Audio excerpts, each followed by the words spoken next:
Bienvenidos todos aquí a un nuevo programa, aquí en el podcast de Contracultura. Un gusto estar con ustedes el día de hoy.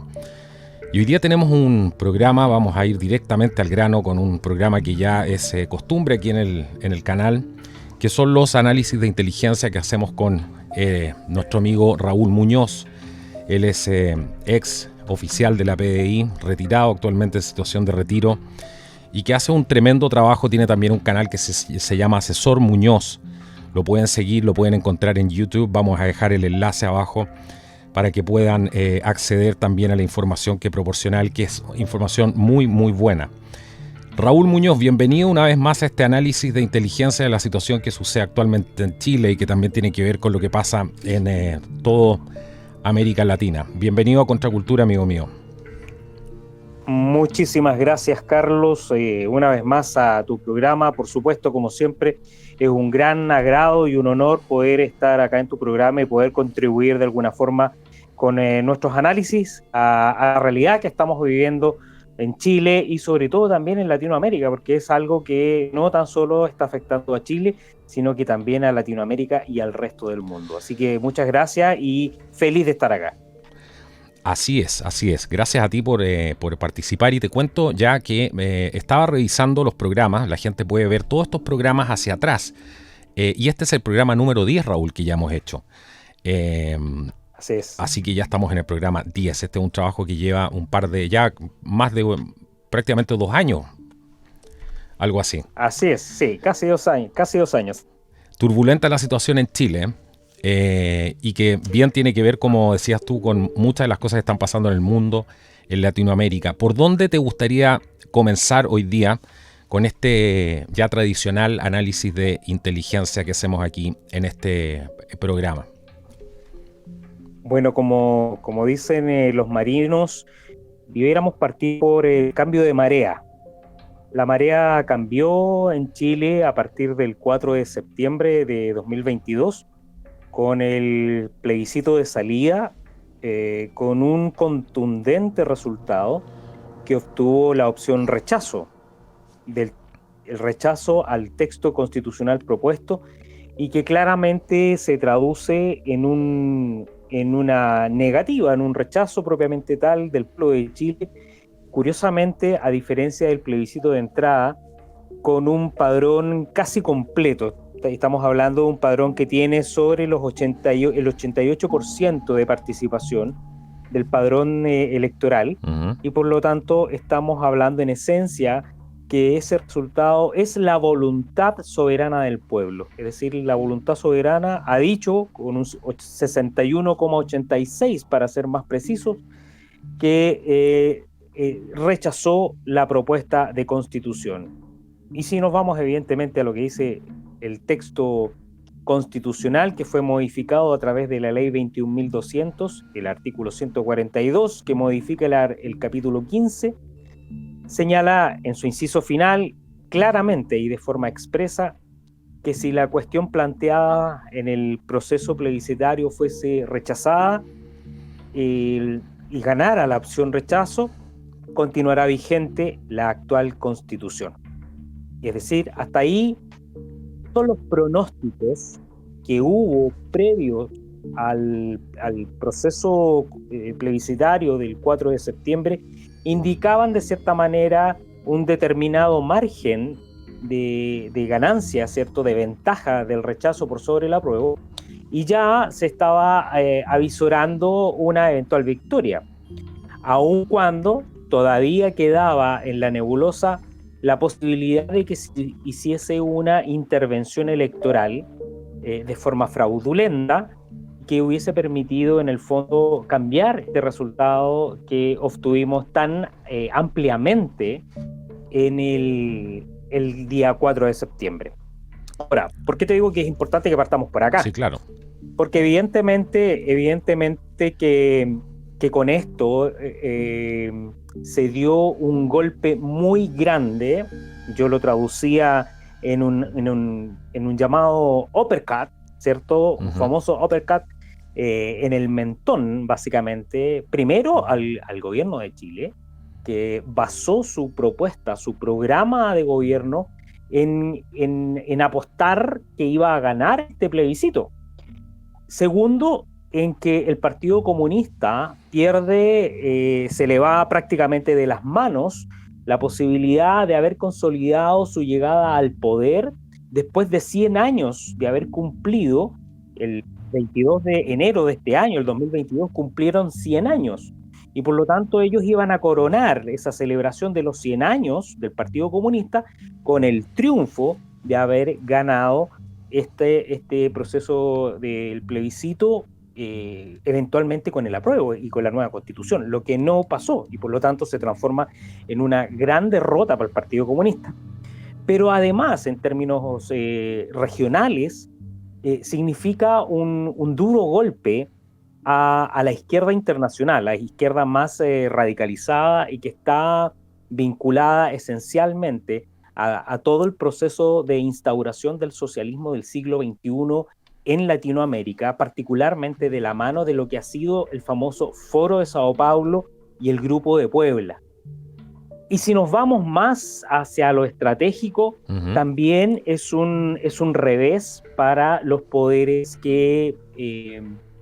poderes internacionales que estaban interesados en que Chile pasara, ¿cierto?, al cambio de constitución, porque permitía de alguna manera pavimentar el tránsito hacia lo que iba a significar la famosa Agenda 2030 de las Naciones Unidas. Por lo tanto, uno de los grandes afectados en todo este proceso también es precisamente la Organización de las Naciones Unidas. Tenía un alto interés en que Chile modificara su constitución, tal cual como ellos incidieron en la modificación, por ejemplo, de algunas leyes, como la ley de migraciones en Chile, para facilitar los flujos migratorios irregulares hacia nuestro país. En esta oportunidad Chile dijo que no, y ese decir que no es un portazo gigante que muchos de estos actores, tanto a nivel nacional, regional y además a nivel internacional, no se lo esperaban. Pretendían de alguna manera que Chile siguiera el camino de laboratorio que se pretendía establecer al instaurar finalmente un régimen basado en una constitución que lo único que iba a traer finalmente era división en Chile y un tránsito paulatino hacia la decadencia económica. Por lo tanto, aquí, por eso que cuando digo que la marea cambió, significa que ya el peso político de esta gran marea empieza a transitar hacia otro tenor, porque el peso de esa marea finalmente está sostenido sobre el 61,86% del padrón electoral completo que dijo no. Y por lo tanto, ha preferido Chile seguir manteniendo su vía de prosperidad y desarrollo basada en la actual constitución. Y es aquí donde comienzan los problemas que todos hemos visto en la prensa. Exacto. El hecho de que comience a pavimentarse un nuevo proceso.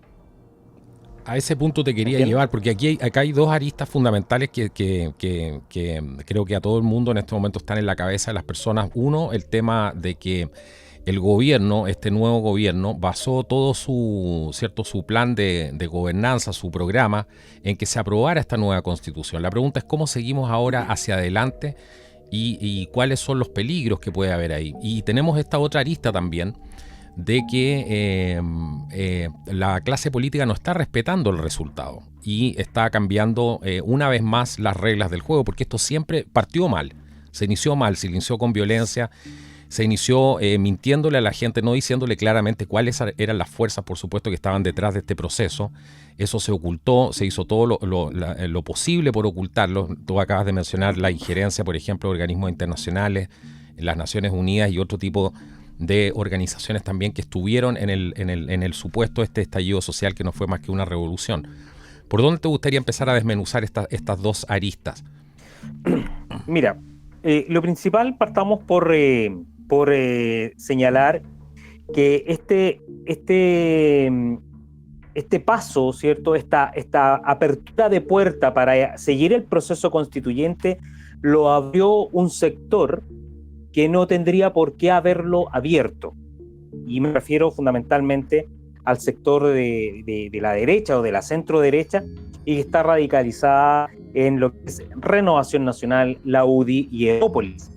De alguna forma se atribuyeron para sí el resultado del plebiscito, la ganancia del rechazo, como que si fuese parte de una derecha. Y ahí hay que citar un punto bien relevante. El 61,86% que rechazó la nueva propuesta no le pertenece a ningún sector político en particular. Porque dentro de ese 61,86%, dentro de ese 61,86%, hay personas de pensamiento de izquierda, de centro y de derecha, que de una u otra manera, indistintamente del color político que pueda tener cada uno de ellos, todos están unidos en un factor común que se llama el sentido común. Todos, de alguna manera, pensaron que efectivamente era un texto constitucional que iba a llevar finalmente a Chile a la decadencia económica y a la decadencia cultural, y determinaron rechazar.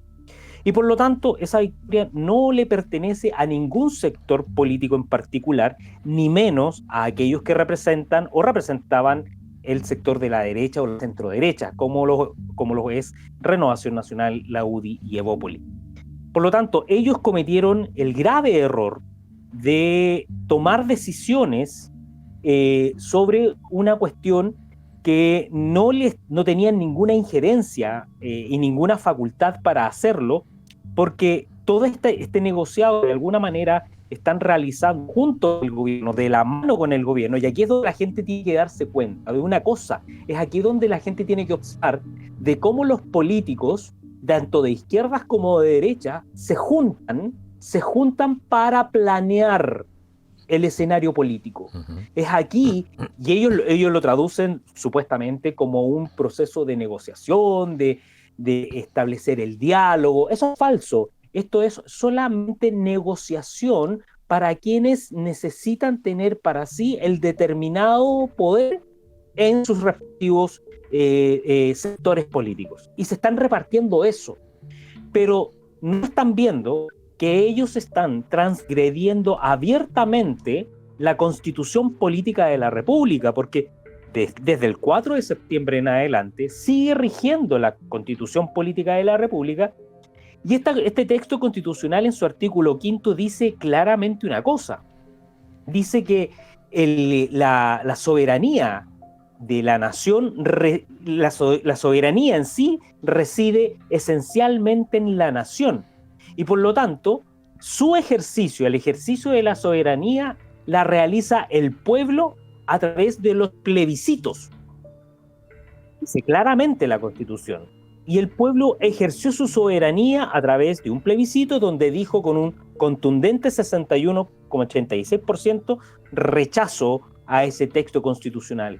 Y por lo tanto, si la clase política quisiera establecer o dialogar o comenzar un nuevo proceso, lo primero que debiesen hacer es llamar nuevamente a elecciones populares con el padrón completo, es decir, con voto obligatorio, claro, para que el pueblo sea ellos los que decidan de si quieren o no una nueva constitución, pensando en que esto ha traído, todo este proceso de cambio constitucional ha traído enormes pérdidas económicas para las arcas fiscales, porque no nos olvidemos que el proceso constituyente significó 68 mil millones de dólares para 68 mil millones de pesos. Creo que fueron de pesos, sí. No me recuerdo. Sí. De pesos. Yo tengo la duda también, pero estoy seguro que fueron pesos, casi. Pesos. Pero de alguna manera, imagínate, si uno le pregunta a cualquier persona de la clase media, media baja, ¿qué haría usted con 68 mil millones de pesos? O sea, figúrate tú que la cantidad de casas que tú puedes comprar con esos te alcanza para 1.000 casas. Te alcanza sacaba el cálculo el otro día, para 4.500 vehículos policiales. O sea, imagínate, 4.000 vehículos policiales para dotar a las fuerzas policiales que requieran para combatir el crimen organizado, el terrorismo la delincuencia que se ha ido parando cada vez más, y están pensando nuevamente en realizar un proceso constituyente que va a traer gasto público significativo y que está por sobre las necesidades en sí de la ciudadanía. Por lo tanto, insisto, este es tema una es clave, cocina claro, política que sí, porque está pasando encima de la Constitución. Claro, están transgrediendo la misma Constitución. Claro. Totalmente. Entonces, de cierta forma, vemos que por una parte se está tejiendo, se está cocinando este proceso, pero por otro lado sigue la insistencia y la presión internacional de que el proceso efectivamente vuelva a retomarse para cambiar finalmente la Constitución, insistiendo en un proceso tal como se hizo con Venezuela, porque recordemos una cosa, que en el año 99 Venezuela también dijo no a la Constitución. Posteriormente Hugo Chávez, a través de un nuevo plebiscito, volvió e insistió nuevamente en un proceso constitucional. ¿Dónde tenemos que tener cuidado desde el punto de vista del análisis y de la inteligencia? ¿Dónde los chilenos deben tener cuidado? En que la izquierda y los principales directores, digamos, de toda esta cocina política, saben que en el fondo pueden ganar con el voto voluntario. El gran peligro para Chile es el voto voluntario, porque ellos consiguieron en el plebiscito de entrada una ilusión del 78% que quería supuestamente una nueva constitución. Pero eso es falso, porque le mintieron al pueblo, le mintieron a los ciudadanos. Ese 78% que votó en esa oportunidad en el plebiscito de entrada corresponde solamente al 38% del padrón electoral. Es decir, es el mismo 38% que hoy día, con el padrón electoral completo, perdió frente a la opción del rechazo. Entonces, ¿dónde debemos tener mucho cuidado? En que la izquierda, principalmente la izquierda, el Partido Comunista, son expertos en hacer magia, en crear ilusionismo. Ellos están creando ahora la ilusión a través de los medios de que es necesario cambiar la Constitución, porque el pueblo está pidiendo cambiar la Constitución. Ellos están diciendo de que porque el pueblo rechazó, sigue vigente el cambio de Constitución porque el pueblo hace un año pidió el cambio de Constitución. Y eso es falso, eso es una ilusión óptica de que están basando el discurso en un dato que es erróneo. Porque el 78%, vuelvo a insistir, el 78% que se pronunció en el primer plebiscito de entrada, ese 78% corresponde al 50% del padrón electoral solamente. Es decir, si lo llevamos a un número completo, el padrón entero es solamente un 38%.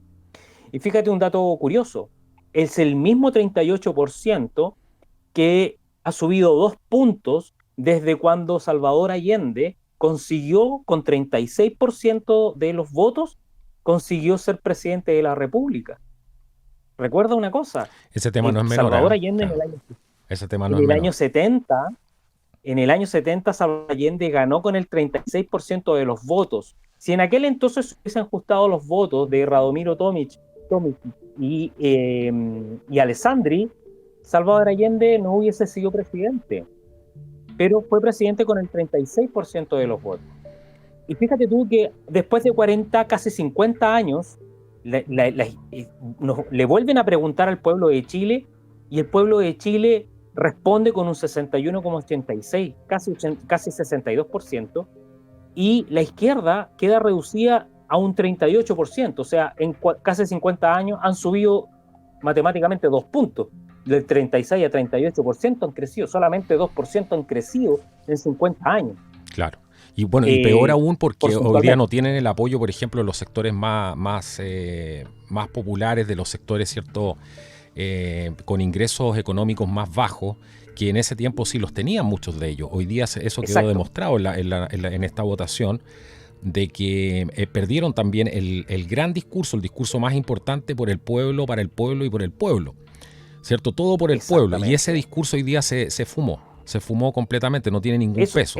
Y eso es fundamental porque esa es la espina dorsal del discurso del marxismo. El marxismo, esa es la espina dorsal, tú lo dijiste. Efectivamente, lo que más les duele hoy en día, lo que más les duele es que la gente pobre, la gente que pertenece a un segmento de clase media baja o baja, ellos votaron rechazo. Y votaron rechazo principalmente porque muchas otras personas también a través de los años se han dado cuenta de que han tenido las oportunidades para ir creciendo en un sistema económico que tiene falencias como cualquier sistema económico en el mundo, pero que sí ha sido el sistema económico que ha predominado a lo menos en Latinoamérica y se ha erigido como el principal sistema económico a nivel latinoamericano que ha sacado a Chile de la pobreza. Entonces, se ha construido una narrativa sobre la base de argucias, de mentiras, para hacer creer justamente a la gente que era necesario cambiar la Constitución. Pero tal como lo hemos dicho en otros programas acá en Contracultura, toda esta intención de cambiar la Constitución no es más que una intención de instalación del modelo del socialismo XXI. El socialismo del siglo XXI que está liderado esencialmente por Nicolás Maduro y que detrás de eso está Cuba. Y que más detrás de ellos están precisamente las Naciones Unidas, que son quienes han elegido en el fondo esa forma de gobierno para poder llegar e implementar su sistema de gobierno mundial. Exacto. Y su sistema justamente basado en lo que es la Agenda 2030. Claro.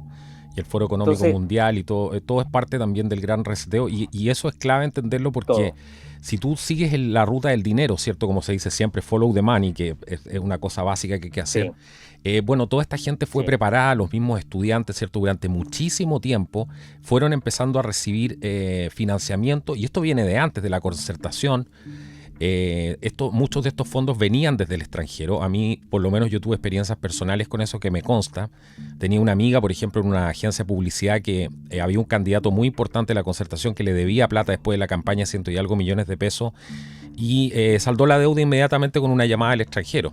Él ni siquiera se metió en esa deuda. Eso me lo dijo una persona que trabajó en una agencia de publicidad. Entonces, después tenemos los financiamientos a Giorgio Jackson, tenemos todo este tema ¿cierto? de los jóvenes líderes, ¿cierto? Del Foro Económico Mundial, donde participan varios, tanto de izquierda como del espectro de la derecha también. Y aquí se está invirtiendo fuerte en Chile. Se ha invertido durante mucho tiempo, los medios de comunicación también.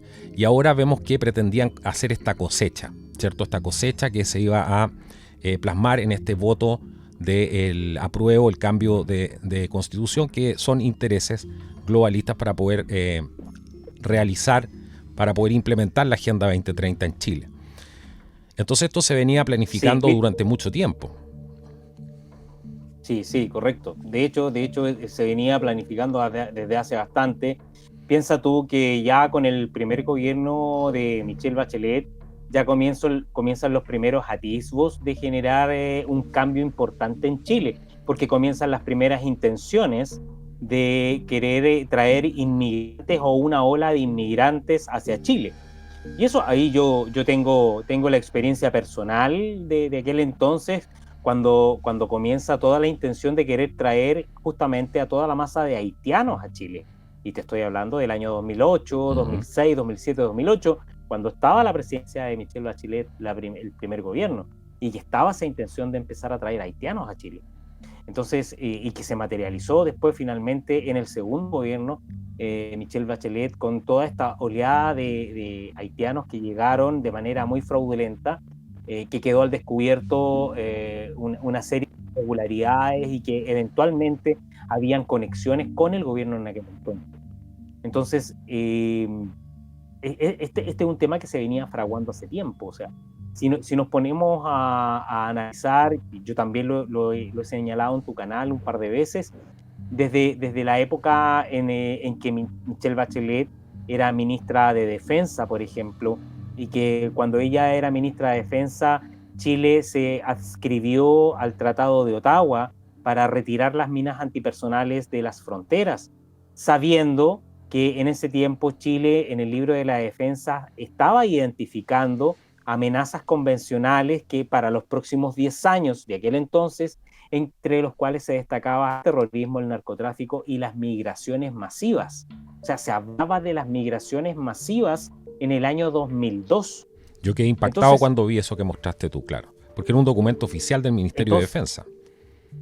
Exacto. Y ya estaban vislumbrando o sea, esto que podía pasar, y con ese informe entre medio retiran las minas, ¿cierto? Las minas antipersonales. O sea, aún así Chile se adscribió al Tratado de Ottawa, sabiendo que además Chile tiene, como muchos otros países, pero en particular la historia de Chile ha demostrado que Chile siempre ha tenido ciertos conflictos importantes, tanto con Perú como con Bolivia, y en alguna época también con Argentina.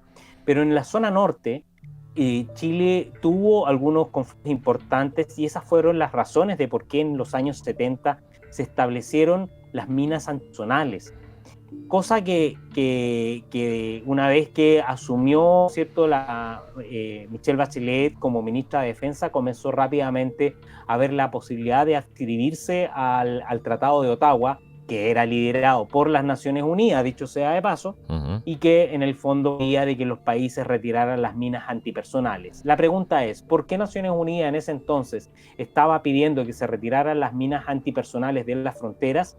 ¿Será que ya estaba fraguándose el programa de población mundial, migración de la migración de reemplazo? Entonces, claro, para facilitar eso y tomando como excusa el desmembramiento que podrían producir estos artefactos explosivos. Hay un detalle que yo me di cuenta el otro día, que te lo iba a comentar justamente cuando tuviéramos la oportunidad. Y es que, no sé si se han fijado, a lo mejor nuestros auditores podrán saberlo, y se han dado cuenta en la televisión, de que ha aparecido mucha propaganda, mucho spot publicitario, en que llaman a la población a unirse y a adherirse a la UNICEF, a colaborar con la UNICEF para sacar a los niños pobres, y muestran caras de poblaciones de africanos, de niños africanos desnutridos, y los utilizan en las imágenes para causar conmoción, para llegar a la emoción de la gente, al sentimiento, para decirle, mira, se están muriendo de hambre, hay que ayudarlos. Y resulta que no es lejano que, si nos remontamos a finales de los 80, ¿te recuerdas tú la canción We Are the World? Sí, perfectamente. Cuando se juntaron todos los artistas para ayudar precisamente a los niños que estaban sufriendo hambruna en Sudáfrica y en África. Y se armó toda una campaña internacional para mover a la gente y que colaboraran, ¿cierto?, para ayudar a los países africanos. Todo eso promovido por las Naciones Unidas. La pregunta es, si después de 35 años de que Naciones Unidas hizo ese mismo spot publicitario, ahora está pidiendo nuevamente que los países aporten y que la gente se unan a las campañas para ayudar a los pueblos en hambruna, y la gente nos pregunta lo siguiente: ¿cuánto gana un ejecutivo de la UNICEF? La gente sabe cuánto gana Michelle Bachelet. Ganaba Michelle Bachelet siendo alta comisionado de las Naciones Unidas para los Derechos Humanos. Todo eso que ellos piden, en el fondo, a través de estos spots publicitarios, donde utilizan la imagen de países africanos que se están muriendo de hambre, los utilizan para sensibilizar a la audiencia y poder obtener dinero. En el fondo, lo que pasa es que esos dineros son para subvencionar los cargos que tiene Naciones Unidas, porque gran parte de esos dineros no van, o una parte muy mínima, van precisamente a los niños que realmente lo puedan necesitar en el continente. Claro, habría que ver cuál es el porcentaje realmente de eso que se va, y debe ser muy mínimo, no sé. Muchas veces se habla un 30% en otros modelos de negocio, pero es muy bajo. Y como dices tú, muchos de estos fondos se van a los salarios de los que trabajan ahí. Exactamente. Ese es el punto. El punto es llevarlos a reflexionar Y busquen en YouTube el spot publicitario que se hizo con la canción We Are the World, Nosotros Somos el Mundo, o sea, donde salen una serie de artistas, cantantes que se unieron, ¿cierto? Una canción bellísima, por lo Bellísima, demás es una increíble. canción bellísima. Y yo creo que Michael Jackson ahí debe haber tenido la mejor intención, como siempre, pero... Totalmente. Y muchos de los cantantes que estaban ahí a lo mejor tuvieron la mejor intención. Pero han pasado más de 30 y tantos años, casi 40 años, y resulta que la ayuda que pudieron haber plasmado en los pueblos africanos no ha significado en nada.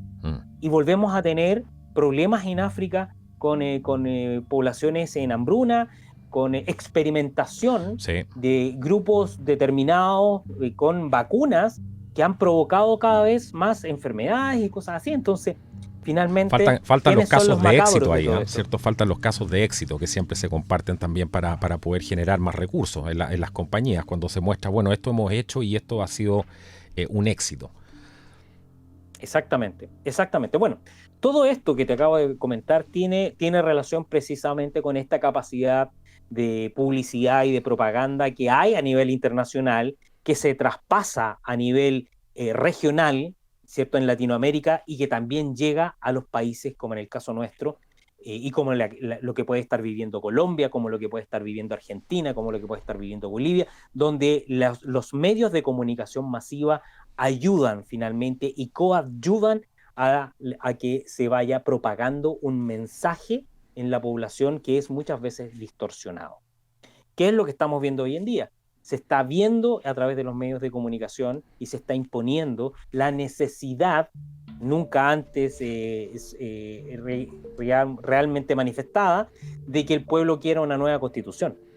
Y se está fraguando nuevamente un proceso y se está contribuyendo finalmente a la desestabilización de nuestro país, porque la delincuencia sigue en aumento. Ya tuvimos un fin de semana bastante escabroso, con 3 muertes de civiles a manos de gente que realizaron encerronas, sobre todo en la ciudad de Santiago y en nuestras regiones. El terrorismo en el sur que sigue con sus atentados, y en el norte la puerta abierta a los inmigrantes y al crimen organizado que sigue generando terror en la población. Los 3 principales focos de atención en que el gobierno hoy en día lisa y llanamente ha hecho una vista gorda y está tomando en el fondo protagonismo de un supuesto proceso, ¿cierto?, que nos quieren volver a instalar. A ese punto continúa nomás. Por lo tanto, se ve difícil con esto cierro la idea, por lo tanto se ve difícil el escenario de lo que viene, porque evidentemente frente a esta derrota en las urnas, ellos han reaccionado rápidamente para poder transformar esto finalmente en una victoria. Uh-huh. Hay una cosa que es motivo de gran preocupación y con justa razón, y es el tema de que el gobierno no tiene iniciativa y tampoco está gobernando. O sea, no tiene iniciativa para hacer leyes, porque no tenemos líderes hoy día, y eso es transversal. Aquí tenemos una horda de gente que sigue instrucciones y está bajando simplemente instrucciones. Muchas ni las leen, pero saben que eso es lo que tienen que hacer y eso es lo que tienen que aprobar. Y su agenda legislativa se basa muchas veces en eso. Y esto que acabamos de ver con esta traición de la derecha y otros grupos a Chile, también de la izquierda, porque esto es transversal, esto no es de ahora. Esto viene sucediendo hace mucho tiempo. Acuérdate que aquí han tratado de meter la ESI, han tratado de meter el tema de la adoctrinación de los niños en los colegios, ¿cierto? Nos han quitado una serie de libertades durante mucho tiempo y jamás ha habido un plebiscito para cosas tan importantes como o tus hijos te pertenecen a ti, o sea, le pertenecen a la familia o le pertenecen al Estado. Entonces aquí esto ha sido un proceso que ha durado mucho tiempo, y yo creo que esta es la primera vez que los chilenos se están dando cuenta realmente que esta ya ha sido la guinda de la torta, ¿cierto? Donde aquí sí ha habido participación popular, sí ha habido un plebiscito y se ha manifestado, como decías tú, claramente la opción rechazo, y aún así no les importa. Entonces esto ha sido sistemático. Exacto. Estamos viviendo una suerte de dictadura parlamentaria hace bastante tiempo ya atrás, y la gente, cuando esto salía a la luz, porque nada de esto lo informaban, quedaba horrorizada y decía, ¿es real que están haciendo esto en el Congreso? Entonces ¿Qué es lo que crees tú? ¿Cuáles son los peligros latentes que tenemos en un gobierno que no quiere asumir su rol como gobierno, que también infantilmente tiene todo tirado a este sueño, ¿cierto? A este realismo mágico de esta nueva constitución, y si no tiene esta constitución no puede gobernar, y están sentados ahí esperando un eterno apruebo? ¿Qué es lo que puede pasar ahí dentro de las fuerzas? Tenemos al Partido Comunista, tenemos a los globalistas, tenemos a Chile Vamos, porque están todos revueltos y mezclados. ¿Qué es lo que más te llama la atención ahí? ¿Cuáles son los peligros latentes? Mira, de momento los peligros más latentes que tenemos en Chile es que finalmente se frague un acuerdo a espaldas de los chilenos y sin el consentimiento del pueblo chileno para instaurar en Chile un nuevo proceso constituyente que pueda llevar, que pueda irrogar un gasto fiscal gigantesco nuevamente, y que tengamos que volver a entrar en el escenario de la batalla cultural para poder convencer a la gente y proteger a la ciudadanía de todo lo que se está fraguando. Porque hay una cosa que ellos no se han dado cuenta, que aun cuando nos puedan llevar a un nuevo escenario plebiscitario, la gente en Chile sí se ha dado cuenta, y sí la gente ha despertado, y sí la gente ha estado entendiendo de que aquí hay una concomitancia entre partidos tanto de la izquierda como de la derecha que se juntan no para el bien común del pueblo, sino que se juntan para establecer el bien común de ellos mismos, para repartirse los beneficios de un poder, para repartirse finalmente la guinda de la torta. Entonces, los chilenos de alguna manera están pensando y se están dando cuenta que en Chile están ocurriendo este tipo de cosas, pero por otro lado, existen algunas fuerzas que están siendo manipuladas directamente por partidos políticos como el Partido Comunista. La fuerza de los estudiantes, el hecho de que los estudiantes hayan salido en estas últimas 2 semanas a la calle a causar desórdenes, a causar destrozos,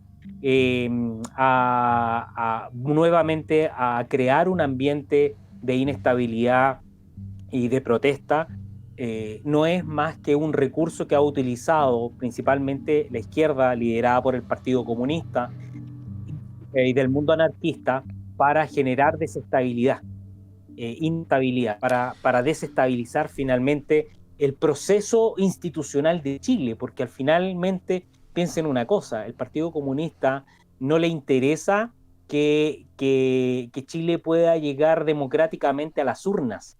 Al Partido Comunista le interesa llegar incluso a través de la vía armada al poder.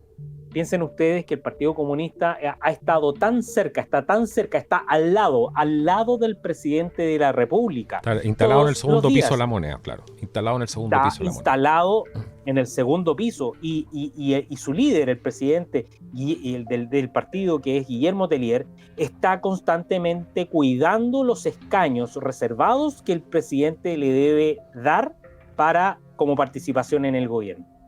Y eso es porque precisamente la intención del Partido Comunista es tomarse finalmente el poder, ya sea a través de un proceso democrático del que ellos nunca han creído, o a través de la vía armada. Pero la vía armada para ellos se traduce en la actualidad en la movilización de niños, de adolescentes. Para ellos esa es la carne de cañón. Hablábamos el otro día que esta es la guerra más infame de la historia, más cobarde de la historia. Cobarde. Utilizar niños. Totalmente. A eso llega esta gente. A eso es capaz de llegar esta gente. A eso llega. Claro. Porque a eso es capaz. Esos niños no se mandan solos y los están simplemente utilizando. Están pidiendo ¿qué están pidiendo? ¿Una nueva constitución? Con suerte saben leer y escribir. Fíjate una cosa, que el Manifiesto Comunista de 1848 de Karl Marx establece dentro de sus postulados, establece el trabajo forzado de niños, el trabajo de los niños. O sea, dentro del régimen marxista, la concepción de que el niño desde muy temprana edad tiene que comenzar a laborar, tiene que comenzar a trabajar, está instaurado desde 1848. Por lo tanto, al Partido Comunista no le interesa ni siquiera los derechos del niño. Para ellos no es nuevo. Entonces, para ellos, los niños son un número más. Los estudiantes son un número más. Entonces, esta estrategia que ha hecho el Partido Comunista es tan cobarde porque saben que de una u otra manera la fuerza pública, liderada por Carabineros de Chile, no puede actuar más allá porque muchas de las legislaciones se lo impiden porque son niños, son menores de edad. Y además no son asesinos, pues, amigo mío. Es tan simple como eso. No, es tan sencillo es tan como eso. Sencillo como eso, claro, porque si estuvieran en igualdad de condiciones para combatir, digámoslo así, si fuera esto un combate como tal, porque no lo es, exacto. Imagínate, pues, ¿de qué estamos hablando acá? Si esto es impresentable. Yo creo que lo bueno es que la gente está rechazando esto transversalmente y la gente se está dando cuenta de la utilización que ha habido acá. Pero quiero llevarte a 2 puntos, porque sé que la gente se está haciendo esta pregunta. Yo también me la estoy haciendo. Si tenemos a Teleier instalado, al Partido Comunista instalado en el segundo piso de la moneda prácticamente, ¿cuál podría ser el interés de sacar jóvenes a la calle para que estén deambulando afuera de la moneda? Vimos el otro día que fuera del Palacio de la Moneda ya hicieron, no sé si fue una intentona de entrar o estaban probando fuerza, pero las cosas se dirigen un poco hacia ese lado. Ya vimos que anteriormente también intentaron y se llamó a tomarse el Palacio de la Moneda. ¿Cuál podría ser el interés de él en desestabilizar, digamos así, su propio gobierno? ¿Qué crees que hay detrás de esa jugada? ¿Crear tensión? No, porque también hay otra crear tensión. Porque crear tensión porque el Partido Comunista siempre ha jugado a dos bandas. Por una parte, la vía institucional, porque si tú le preguntas... Explica ese punto, porque es muy interesante. Porque si tú hoy en día vas y le preguntas derechamente a Guillermo Teleier, ¿usted tiene control sobre los estudiantes? Por favor, ¿cómo se le ocurre que nosotros vamos a estar mandando a los niños a... Claro.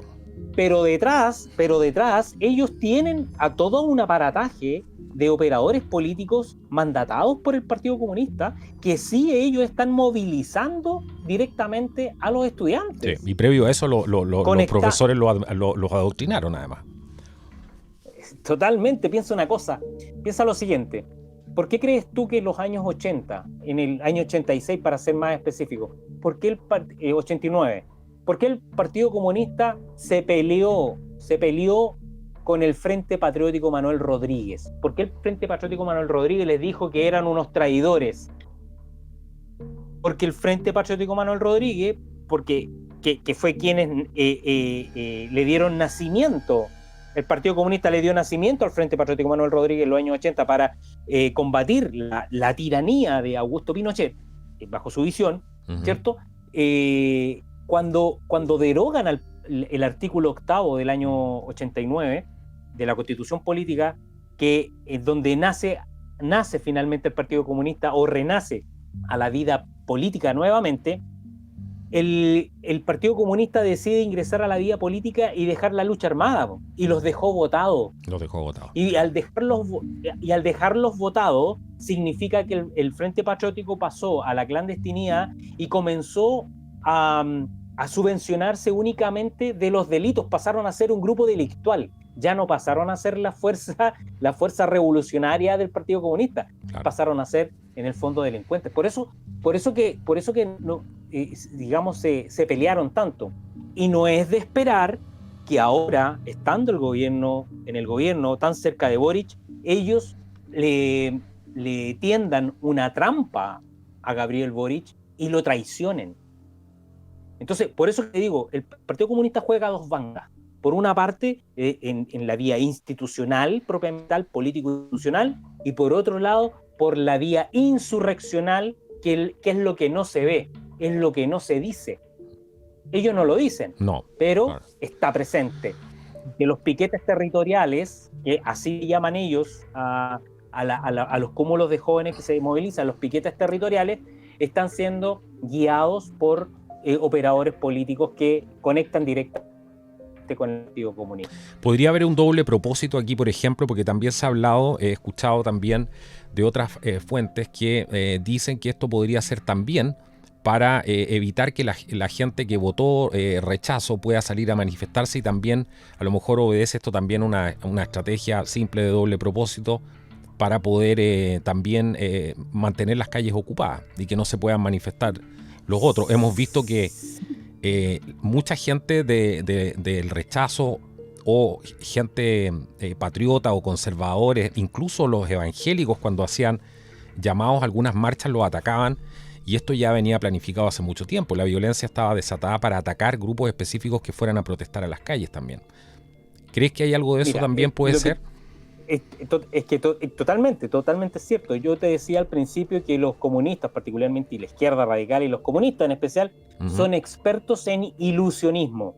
Son expertos en crear ilusión, una ilusión falsa. El estallido social fue eso. El estallido social que partió en octubre, el 18 de octubre, fue la creación de una ilusión en la gente que se tradujo finalmente. ¿En qué se tradujo el estallido social? En el 38% que sacó ahora el apruebo. Ese es el resultado de ese gran ilusionismo que nosotros vimos en el estallido social, porque piensa tú que a la gente le mintieron. Oye, sí. Conozco gente que son informantes míos, que participaron de las protestas, cuando partió el estallido, fueron a las protestas, y cuando se dieron cuenta ¿qué te dice esa gente? Que estaban siendo engañados, que habían sido engañados, ¿cierto? Comenzaron a descolgarse, pero ya descolgarse desde la narrativa, porque ellos tenían que seguir participando, porque tampoco se podían descolgar tan abiertamente, y seguían participando de las movilizaciones y todo, pero ya no estaban tirándole piedra a los carabineros, sino que evitaban tirar la piedra porque en el fondo sabían que lo que estaban haciendo estaba siendo movilizado por el Partido Comunista, por agentes chavistas, porque aquí habían venezolanos que estaban, de cierta forma, guiando a los piquetes territoriales que habían en las calles y que se les pagaba. Aquí había gente que se le pagaba para ir a destrozar.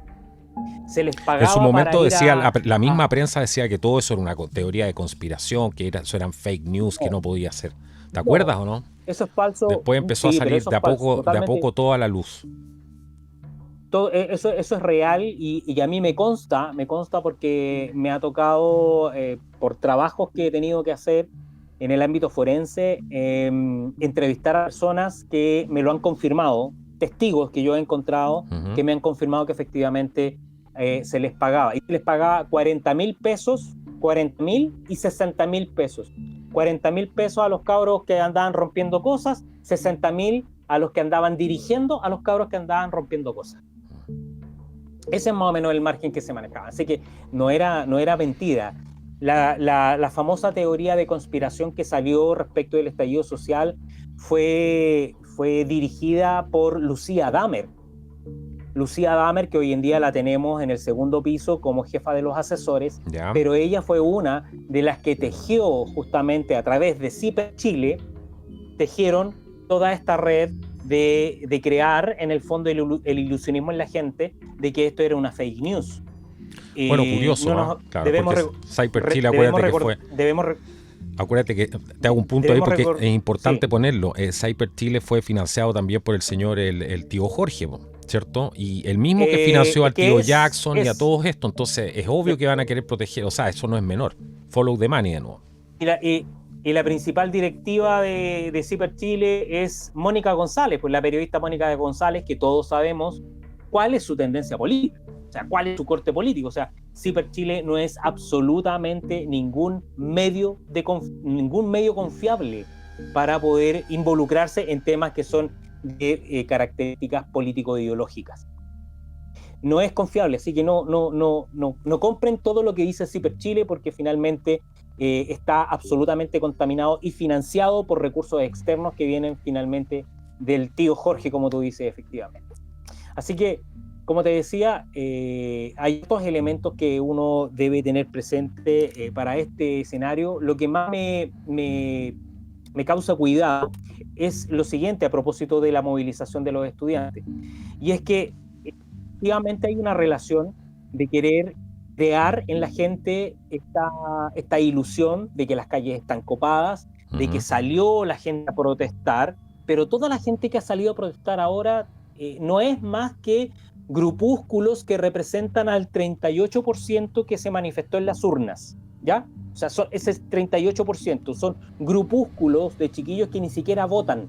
Ellos no votan, pero ellos crean en el fondo a través del desorden, la destrucción y todos estos incidentes que ellos provocan, generan única y exclusivamente caos, generan la impresión de que hay caos, de que hay rebeldía, de que hay revolución. Uh-huh. Pero fíjate tú que el efecto contrario que puede tener esto es que la gente en sí, la que realmente representa a ese 62%, ya pudiese comenzar a cansarse. Y esto podría generar el efecto de que comiencen a coordinarse grupos destinados a contrarrestar a los estudiantes. Es decir, es muy probable que ya salgan, como Carabineros, como fuerza pública, ya ni siquiera puede hacer más con respecto a estos chiquillos. Pueden comenzar a fomentarse la creación de grupos que van a salir a agredir a los estudiantes que están en esta etapa de andar creando el caos. Ese es el peligro. Dejemos claro quién es el responsable en caso de que eso suceda, ¿cierto? Al tiro. Porque después se hacen las víctimas o después van a decir que los, no sé, por los comerciantes de tal sector lo fueron a atacar a estos pobres estudiantes. Dejemos en claro quiénes son los responsables de esto, porque aquí hay vidas de menores de edad incluso. Esto es gravísimo, es gravísimo. Totalmente. Yo no sé hasta qué punto hemos llegado para tolerar este tipo de cosas en nuestra sociedad. Es gravísimo que estén utilizando niños, porque son niños. Y que el día de mañana van a estar muchos del lado correcto de la historia. Eso es lo más complicado, porque cuando la gente crece, madura, a veces ve las cosas de manera completamente distinta, pero muchos a lo mejor no van a tener la oportunidad ni siquiera de llegar ahí porque les truncaron la vida, porque los llenaron de odio, los ideologizaron y los tiraron a pelear a la calle. Exacto. El punto más peligroso de esto es que si ese escenario se diera, si se diera justamente esta creación de grupos que van a comenzar a atacar en el fondo a los estudiantes, ya ahí tendríamos el puntapié inicial de que comience en estricto rigor una guerra civil. Porque evidentemente que si eso pasara va a haber reacción de la contraparte y a su vez va a provocar otra reacción en cadena desde esta otra contraparte. Claro. Entonces eso podría perfectamente llevar a una guerra civil donde la masa de personas que se van a confrontar va a ser absolutamente superior a lo que Carabineros como orden público pueda controlar. Y ellos van a quedar como el jamón del sándwich, van a quedar en el medio, porque quienes van a tener que tener la responsabilidad de volver el orden al orden público, indistintamente de que representen a uno u otro sector, va a tener que ser Carabineros. Ellos no van a poder identificar y decir de que estos otros vienen a salvarlos porque van a ir a atacar a los estudiantes, ¿me entiendes? Eso es lo peligroso, porque nos puede llevar a un escenario ya finalmente de gatillar el escenario de una guerra civil, de conflictos civiles internos. Y es ahí donde está el peligro, porque ocurriendo eso, pueden comenzar a aparecer las armas de fuego que ya Carabineros no va a poder controlar, que ya la policía no va a poder controlar, que ya ni siquiera la fiscalía va a poder controlar con respecto a algún tipo de investigación, porque se va a empezar a desbordar la capacidad del Estado. Si hoy en día la capacidad del Estado de Derecho está desbordada a propósito de la ocurrencia de delitos que están ocurriendo en el país, con esto que está provocando esta gran cantidad de manifestaciones de los estudiantes, podría llevarnos a ese estado principalmente de confrontación entre civiles. Eso es gravísimo. Bueno, esto es súper complicado, yo sé lo que te estoy preguntando, pero más que nada no es una pregunta, es que me des tu visión de esto, porque el actual gobierno y el gobierno anterior, también hay que decirlo, no tiene ningún interés, por más que pone un par de tweets, ¿cierto? Y quiere poner más cámaras, como siempre lo hacen, porque ponen más cámaras y desarman a la población civil, igual que en China. Porque para ellos así se controla esto y por eso les sirve el desorden, les sirve la delincuencia, porque con eso desarman a la población civil con esa excusa y además te ponen más cámaras. Igual que en China. Exacto. Pero ¿cómo se retoma el Estado de Derecho con un gobierno que no tiene ninguna intención de hacerlo y que ya hemos visto que está trabajando?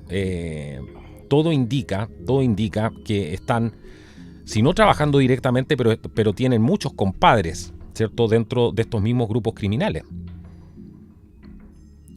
Mira, aquí lo único que podría pasar serían, yo veo a lo mejor dos escenarios probables, dos posibles que pudiesen hacer retornar un poco el Estado de Derecho. Primero, a Gabriel Boric lo aconsejen la gente más cercana a la izquierda y lo lleven a una posición más de centro y hacia un tipo de gobierno más basado en lo que fue la nueva mayoría o lo que fue la ex concertación. O sea, y eso implica para Gabriel Boric tener que descolgarse definitivamente del Partido Comunista.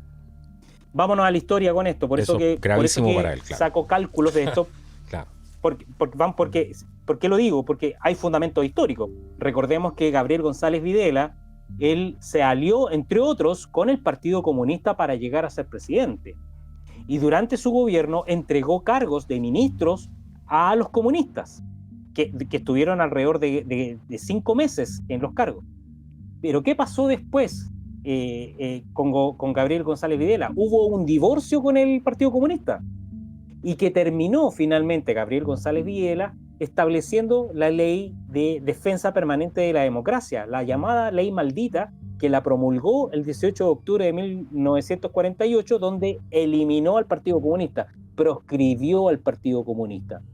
¿Qué es lo que hizo González Videla? Se mantuvo más bien cercano al centro. ¿Para qué? Para que no se perdiera, en el fondo, la inestabilidad de su gobierno. En el caso de Gabriel Boric, si no quiere verse de la misma forma en que podría haberle pasado, o que le pasó finalmente a Allende, que terminó con un golpe de Estado, va a venir la voz de la experiencia, y cuando hablo de la voz de experiencia me estoy refiriendo a Michelle Bachelet, me estoy refiriendo a Ricardo Lagos, me estoy refiriendo al mismo Frei, que pueden llegar y decirle, oye, cabrito, ¿sabes qué? Vas a tener que acercarte un poquito para acá, y deja de lado los comunistas, porque de lo contrario el buque se te va a ir. Y pueden llegar a acuerdos. Es la única forma, por la vía institucional, que él eventualmente pueda comenzar a generar un mejor gobierno, acercarse al centro. Ya tenemos a Carolina Toá en el Ministerio del Interior, que si tú analizas los discursos de Carolina Toá, aun cuando han sido bastante desatinados en algunos casos, sí trata de llevar esto hacia el centro. Está construyendo un discurso. Está construyendo un discurso que va más hacia el centro, que es más de concertación, que es más de nueva mayoría, que por lo demás eso tranquiliza un poco más a la gente. La gente hoy en día, en general, el chileno está despertando un sentimiento anticomunista, y eso se está notando, cada vez más se está notando, incluso en gente de izquierda que está teniendo un sentimiento más anticomunista. Por lo tanto, en la medida que el comunismo se empiece a radicalizar en el gobierno de Boric, va a ser peor, en el fondo, la impresión que va a tener o la percepción que va a tener la gente respecto al gobierno de Boric. ¿Qué es lo que puede llevar a eso? Vámonos al lado de que Boric se radicalice con el Partido Comunista. Ahí vamos a entrar en un grave conflicto que nos podría llevar a repetir la historia de 1973. ¿Y por qué? Porque evidentemente ya tenemos la experiencia de que a nivel mundial, de que ningún gobierno que esté gobernando bajo matices comunistas llega a buen puerto. Todos sabemos que llegan finalmente a la decadencia última y al desastre. Entonces es muy probable que si Gabriel Boric sigue en esa línea, el Chile comience a caer con una inflación que se puede disparar, con una gran cantidad de desabastecimiento, la huida nuevamente de capitales chilenos, ¿cierto?, que no van a haber en Chile seguridad para poder invertir, aun cuando estamos con la constitución política vigente, pero que existe una intención permanente del Partido Comunista por deslegitimarla y de crear inseguridad en Chile, porque al Partido Comunista no le interesa en absoluto que los inversionistas vengan a invertir a Chile. Entonces, crear este estado de inestabilidad lo único que provoca es que comience Chile a caer en una estabilidad política y económica. Por eso que te digo, si Boric se empieza a acercar más hacia esa vereda, va a comenzar a tener el repudio ya no tan solo de la derecha, de la centro derecha, o de la gente con sentido común, sino que además de aquellos que representan en parte su sector, que le van a empezar a decir, sabes qué, no podés irte por ese lado porque ya tuvimos la experiencia y no queremos volver a repetirla. ¿Podría eventualmente las Fuerzas Armadas llegar a tomarse el poder? Claro que podrían hacerlo, porque va a llegar un momento en que las Fuerzas Armadas sí o sí van a tener que involucrarse en el desastre político que pueda existir en Chile, si eso llegara a ocurrir. Van a tener que tomar posesión. Y por historia sabemos que en Chile, a lo menos la Armada de Chile ha sido toda su vida anticomunista por esencia. O sea, la respuesta la tienes ya, desde ya, la tienes anticipada. Va a ser muy difícil que el comunismo vuelva a instalarse en Chile, a no ser que haya una guerra civil, una guerra civil entre partidarios que sean soldados del Partido Comunista versus las fuerzas regulares del ejército y las Fuerzas Armadas en general. ¿Y por qué? Porque el Partido Comunista, si bien tiene cuadros de mando, tiene gente preparada en guerrilla, en guerra urbana y en actividades bélicas, solamente tienen gente a nivel de cuadros de mando. Lo que no tiene el Partido Comunista es tropa. Ellos no tienen soldados de tropa para enfrentarse a un ejército regular en condiciones bélicas normales. En buen chileno, mucho cacique y poco indio. Eso es lo que tiene el Partido Comunista. Por eso que es más fácil reducirlos. Por eso que el Partido Comunista recurre, en el fondo, a los estudiantes, que son su carne de cañón, los tira a la calle, porque sabe que en democracia a esos niños no los podéis tocar. Claro. No los podéis tocar, y las leyes que tiene Chile impiden, en el fondo, que a esos cabros, por más que tiren una bomba molotov o agredan a un carabinero o cometan delito, les sale barato. O sea, es una inversión de gente, de capital humano, que al final sale barato. Y lo que más buscan en el fondo con eso es precipitar mártires, precipitar que a un carabinero se le vaya un tiro, que salga de repente una lacrimógena que golpea a un niño, que puedan haber posibilidades de que existan mayor cantidad de heridos con niños, y por lo tanto eso le sirve ¿a qué? A la narrativa de la izquierda. ¿Me entiendes? Claro. Por eso que en el fondo ellos utilizan a los niños. Siempre han hecho lo mismo. Y ahí tienes todos los fotógrafos, ciertos aficionados y los corresponsales extranjeros haciendo todo un show, todo un escándalo con esto, como ya lo hemos visto y estamos graduados en ese tema. Y te paso el dato que todos los fotógrafos que se ven, todos los fotógrafos todos los que aparecen ahí son todos miembros de colectivos anarquistas. Hay varios colectivos anarquistas, entre ellos el famoso colectivo Camina Libre, que son los que tienen fotógrafos que van sacándole la foto directamente, no cuando el cabro tira la bomba molotov, ellos sacan la foto cuando el carabinero, claro, en el fondo dispara toma de detenido claro, dispara de vuelta, y en eso están, en provocar, en generar material que después traspasan al Instituto Nacional de Derechos Humanos, que es el otro organismo político que tiene en el fondo la izquierda. Dentro del esquema democrático tienen este aparato político para poder perseguir finalmente a la institucionalidad del orden público. Exactamente. Interesante el análisis aquí de mi amigo Raúl Muñoz. Los invito a pasar por su canal y revisar Asesor Muñoz, lo pueden encontrar en YouTube. Y pueden encontrar mucha información ahí muy interesante, y pueden suscribirse también, así que les recomendamos que pasen por el canal de Raúl para que puedan obtener también más información. Se nos hizo corto el tiempo, Raúl, yo sé que estás bastante ocupado, pero me gustaría que pudieras tomarte algunos minutos a lo mejor del final del programa para darle un mensaje a la gente. Hoy día es más importante que no perder esa unión, ¿cierto?, que logramos bajo el pabellón nacional, que es lo que nos identifica a todos los países, y es justamente eso lo que está bajo ataque. Creo que eso es un gran triunfo, también el logro del sentido común, de retornar al sentido común y de no ser preso tan simple de caer en la propaganda y los llamados a la violencia, porque vemos que para defenderse, yo lo decía en un programa anterior, muchos corruptos van a querer demonizar, ¿cierto?, a su sector. Existen también los denominados, a veces no hemos llegado, yo creo, en Chile a ese caso, pero existen y no hay que descartar también esos ataques de falsa bandera que a veces se hacen para poder montar algo para poder demonizar a la oposición. Porque al final, tú lo decías aquí, el camino que tiene Boric es un camino complicado, porque si sale de sus fantasías revolucionarias, ¿cierto?, se tendría que ir más hacia el centro. Ese centro de estar ahí con RN, con la UDI, Maduro un poquito más arriba también, ¿cierto? Pero ese centro es globalismo, finalmente. No es lo que nos va a venir a solucionar problemas. Ese globalismo va a venir a cambiar también la Constitución, ¿cierto? Es más de la misma izquierda, la misma derecha. Parece que Michelle Bachelet está como volviendo a Chile. Me da la impresión, no sé si a gobernar está metiendo las manos. ¿Quién está dirigiendo el país? Habría que hacerse esa pregunta también, son muchas cosas, pero creo que tomando un par de esas preguntas que hay que hacerse, tenemos que empezar a hacernos esas preguntas, podemos empezar a vislumbrar un futuro y ver qué tipo de decisiones vamos a tomar aquí, porque aquí nadie nos va a venir a salvar. Y esto se ha visto en este proceso.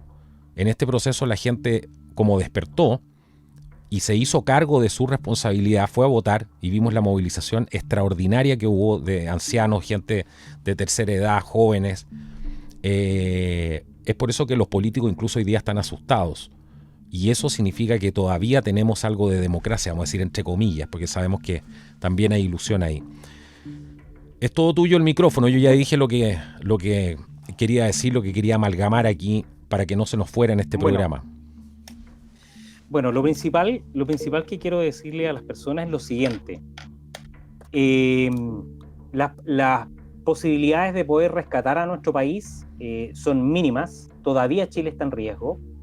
Y desde el punto de vista generacional, estas son las últimas instancias que nosotros vamos a tener para poder cimentar las bases de poder salvar a Chile. ¿Y por qué? Porque la gran mayoría de personas que ustedes ven hoy en día en las calles, que son estudiantes y que están absolutamente ideologizados y que están absolutamente adoctrinados, son gente que en un par de años más van a hacer un voto duro. Y ese voto duro va a ir aumentando este 38% que hoy día nosotros pudimos observar en el padrón electoral que representa a la izquierda. Por lo tanto, en un tiempo más, a través justamente de este proceso de adoctrinamiento que ha hecho la izquierda durante 3-4 décadas, vamos a ir observando de que ese número se va a ir endureciendo. Si a nosotros nos logran instalar un cambio constitucional en Chile que esté a semejanza, ¿cierto?, o a petición de las Naciones Unidas, vamos a estar entregando en el fondo la soberanía de nuestro país. Por lo tanto, lo que nos queda todavía es, en este corto tiempo, es poder decir definitivamente que Chile no cambie su constitución.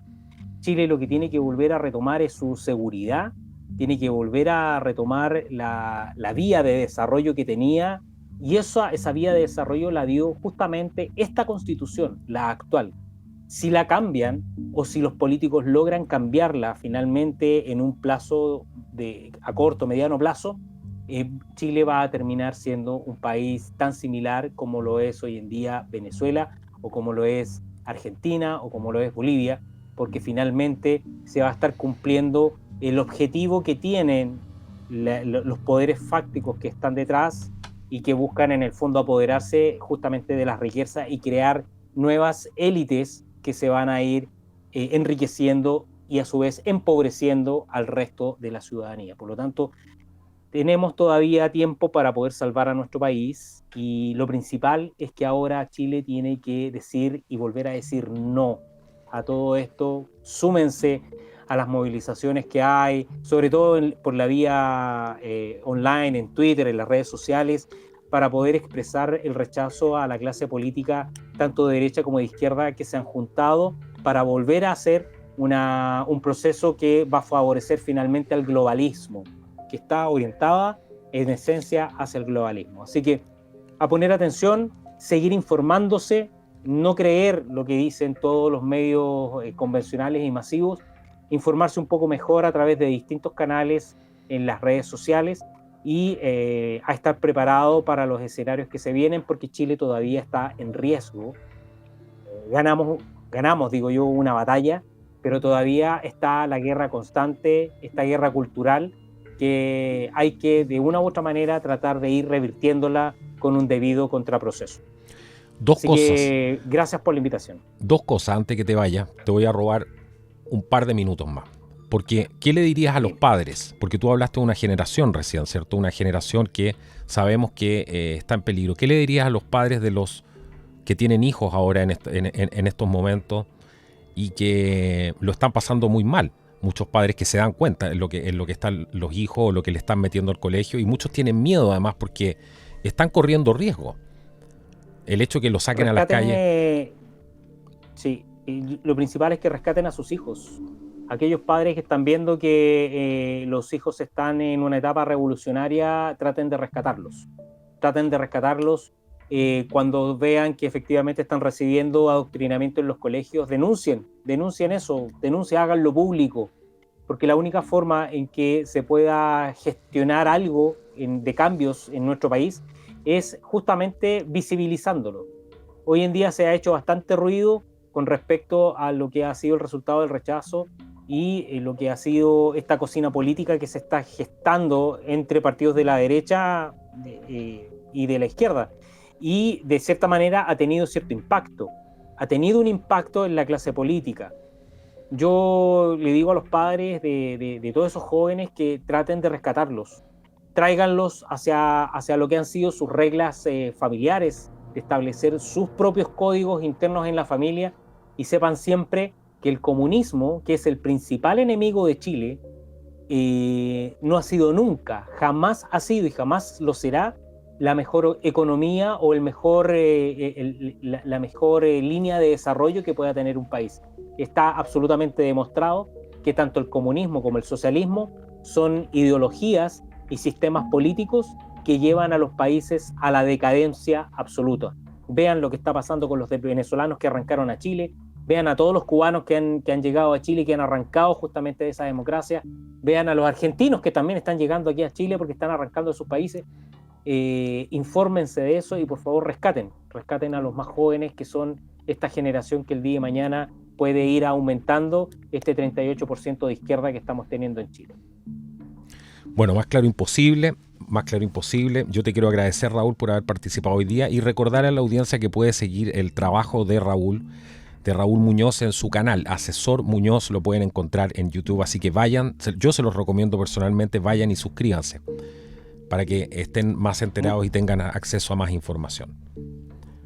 Como siempre, Carlos, muchas gracias. Gracias por la invitación. Siempre un gusto, un honor estar acá en tu programa y en lo sucesivo estaremos total y absolutamente gustosos de volver a participar. Así que encantado, y vamos a estar atentos de lo que vaya pasando en el escenario político que se vaya dando en los próximos días. Seguro. Vamos por el programa muchas gracias. Número 11, si Dios lo permite. Vamos a ir por ese programa número 11. Si Dios también. Así lo quiere. Sí. Así que bueno, así lo quiere. Estamos aquí de aniversario en esta 10ª emisión aquí de este clásico ya de Contracultura junto a Raúl Muñoz. Lo que viene a Chile, estás preparado. Muchísimas gracias a todos. Les recuerdo que este trabajo se hace a pulso y si nos quieres apoyar vas a encontrar los enlaces abajo en el primer comentario fijado y también en la descripción del video. Te voy a estar tremendamente agradecido. Compartan esta información, no se olviden. Y si les gustó, bueno, antes de irse, denle like. Esto ha sido el podcast de Contracultura. Nos vemos en un próximo programa. Que Dios los bendiga y que sea hasta la próxima.